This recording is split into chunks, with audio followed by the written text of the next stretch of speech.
In the complex landscape of modern romance, the age-old question persists: how do we choose our life partners? The prevailing ideology of romanticism urges us to prioritize our feelings above all else. The pursuit of love is portrayed as a mutual ecstasy, an exploration of finding a person both beautiful inside and out, capable of bringing us genuine happiness. While this romantic notion appears warm and inviting, its practical implications in our lives often lead to unforeseen challenges. Here's how to choose a partner wisely. Number 1. The romantic approach. Origins and intentions. The origins of romanticism trace back to a desire to break free from the dissatisfaction associated with traditional methods of finding a life partner, notably arranged marriages. The movement aimed to offer individuals a liberating alternative by encouraging them to trust their instincts. This call emphasized the importance of relying on spontaneous emotions encountered in diverse settings, be it the vibrant atmosphere of nightclubs, the bustling platforms of train stations, the celebratory ambience of parties, or the vast landscape of online platforms. Perils of blindly following instincts. As the romantic approach gained traction, its proponents believed it would emancipate individuals from the shackles of predetermined unions. However, a deeper examination reveals that blindly following instincts in matters of love can prove to be a perilous endeavor. Despite the initial promise of liberation, it becomes evident that relying solely on emotions without discernment can lead individuals away from the very happiness they seek in their relationships. The stark contrast between idealized spontaneity and the nuanced reality of long-term connections raises critical questions about the effectiveness of the romantic approach in fostering enduring and fulfilling partnerships. Number 2. The historical context. Medieval constraints. To comprehend the limitations of the romantic approach, it's illuminating to consider the historical context, particularly the experiences of medieval couples. These individuals were often bound by the constraints of marriage enforced by royal courts, driven by motives to preserve ancestral lands. The comparison between these historically imposed unions and the ideals of romantic spontaneity invites reflection on whether the romantic approach has lived up to its promise of revolutionizing our quest for lasting connections. Instinct versus calculated reasoning. Examining the historical landscape reveals that, despite the romantic allure, instinct has not proven significantly more reliable than calculated reasoning when it comes to ensuring the quality of love stories. The constraints faced by medieval couples underscore the limitations of relying solely on spontaneous emotions. This historical perspective challenges the notion that romanticism alone can lead to more authentic and enduring relationships. It prompts us to critically assess whether the romantic approach has, in fact, brought about a transformative shift in the way we navigate love and connection. Number 3. Psychotherapeutic influences. Challenging conventional wisdom. In contrast to the romantic approach, psychotherapy emerges as a school of thought that challenges the conventional wisdom of trusting instincts without reservations. This perspective introduces the idea that initial attraction is not solely rooted in finding someone who cares for us in ideal ways.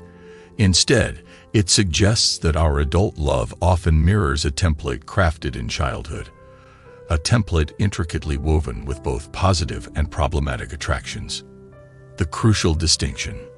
The essential distinction lies in recognizing that the attraction we feel may be more aligned with familiarity than an idealized form of care. Psychotherapy prompts us to acknowledge that our early experiences of love, shaped in childhood, influence our adult relationships. However, it also warns that these templates may carry problematic attractions that could hinder our growth and happiness as adults. This introspective lens invites individuals to explore and understand their emotional foundations, fostering a more nuanced and intentional approach to love that goes beyond instinctual impulses. Number 4. Seeking familiarity. In our pursuit of happiness and love, we uncover a profound truth. What we genuinely seek is familiarity. As we navigate through adult relationships, an inherent desire emerges to recreate the emotional landscape of our formative years, extending well beyond mere tenderness and care. Our early experiences of love, influenced by complex dynamics, such as the desire to assist an out-of-control adult or the absence of parental warmth, intricately shape our understanding of affection. In delving into these complexities, we find ourselves grappling with subconscious yearnings for scenarios that mirror the familiar. These yearnings, often rooted in the intimate and intricate dance of our early relationships, guide our adult romantic endeavors. Recognizing this inclination prompts us to explore the roots of our affections and delve into the layers of our emotional history, providing crucial insights into the patterns that govern our quest for love. Number 5. The perils of too right. As adults seeking love, we encounter a peculiar challenge: the rejection of potential partners, not because they are inherently incompatible, but because they exude qualities of excess balance, maturity, understanding, and reliability. This perception of rightness feels foreign and unearned in the depths of our hearts, causing us to question the authenticity of our attractions. To choose our life partners wisely, we embark on a journey of introspection to unravel the intricacies of our attractions. We explore the possibility that certain compulsions to suffering may be influencing our feelings of attraction. By examining why we might dismiss those who seem too right, we unveil layers of vulnerability and apprehensions that may be rooted in our past experiences. This exploration becomes an indispensable step toward forging connections based on genuine compatibility, rather than a fear of the unfamiliar. By the way, before we continue, if you're getting value in this video so far, hit the like button right now, and if you don't want to miss out on my next mind-blowing video, subscribe to the channel and turn on the notification bell to get notified whenever I upload it. And then, go to the comment section below and type, "I subscribe," and I'll personally welcome you to the family. And guess what? I've got a very special treat for you. A free ebook called The Female Mind Control Handbook. This book reveals the hidden secrets of how to get into any woman's brain and make her crazy for you, wanting you so badly even if she already has a boyfriend. Just check the link below and it's all yours. With that said, let's continue. Number 6. A journey of self-discovery. Initiating a journey of self-discovery becomes a pivotal step in understanding the complex tapestry of our romantic inclinations. Armed with a large sheet of paper, a pen, and dedicated time, we undertake a personal examination of our abstract preferences. This reflective exercise invites us to ponder over the types of individuals who either repel or attract us, unraveling the intricacies of our emotional foundations. Tracing these preferences back to the influential figures of our childhood who first introduced us to love, we gain profound insights into the underpinnings of our romantic predilections.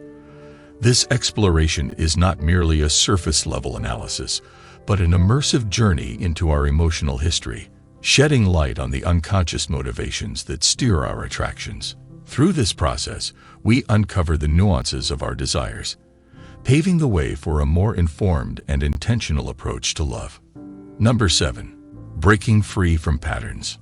Armed with a newfound awareness that our vision of an ideal partner may not be an accurate guide to personal happiness, we empower ourselves to break free from established patterns. This liberation is a transformative realization that opens the door to embracing diversity in our romantic pursuits. The discovery that certain distant and mysterious qualities may captivate us more than conventional nice traits serves as a catalyst for deeper self-reflection. We come to understand that our initial types are not rigid molds, but rather malleable constructs shaped by past experiences. Breaking free from these patterns is a declaration of personal agency, a conscious choice to transcend the limitations imposed by our emotional history and approach love with an open heart and mind. This evolution marks the beginning of a journey toward more